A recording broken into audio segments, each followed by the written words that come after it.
And lastly, one thing to call out, as we talked about in the executive summary and in the fundamental research summary, we do expect the Fed to continue with balance sheet roll off. Bond bulls may have gotten ahead of themselves, anticipating an early end to quote unquote QT. The Fed's not doing QT. We know they're not doing QT. Anyone paying attention knows they're not doing QT. Quantitative easing when they buy bonds in the market. So therefore, quantitative tightening should be when they sell bonds into the market. They're not selling bonds in the market. They're just allowing them to mature.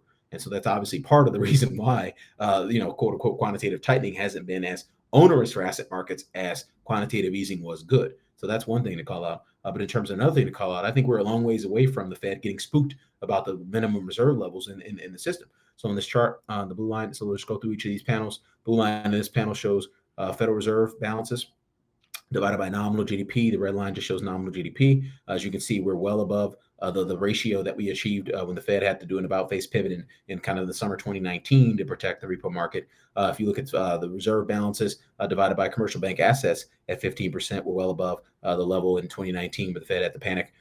If you look at reserve balances divided by commercial bank liabilities, we're well above the level where the Fed had to panic in 2020, 2019. And then if you look at the reserve balances divided by commercial bank deposits, we're well above the level where the Fed had to panic in 2019. So in our opinion, the Fed's going to have balance sheet roll off on autopilot for an extended period of time. That's not positive for asset markets. And the second markets start to get concerned about the sustainability or the durability of immaculate disinflation and starts to think about sticky inflation becoming the dominant theme, and obviously sticky inflation would cause money market price and bond market pricing to change in an adverse manner. It'll obviously cause valuations in the equity and credit markets to compress. That's the next trade in our opinion.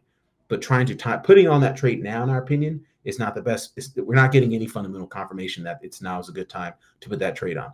We're also not getting any quantitative confirmation that now is the time to put that trade on. We do believe we're currently in a cross asset correction, as our signals from Wednesday and Thursday of this week suggested. But again, we think that correction is a viable dip at some point in the next few weeks, because again, ultimately, these core fundamental dynamics that are supporting soft landing have not dissipated. We're also getting positive liquidity dynamics. We're getting green shoots globally. So there's a lot of good stuff happening here in early 2024. And again, I think we're going to have a negative outcome here in 2024. We're just not so sure that investors need to position for that yet.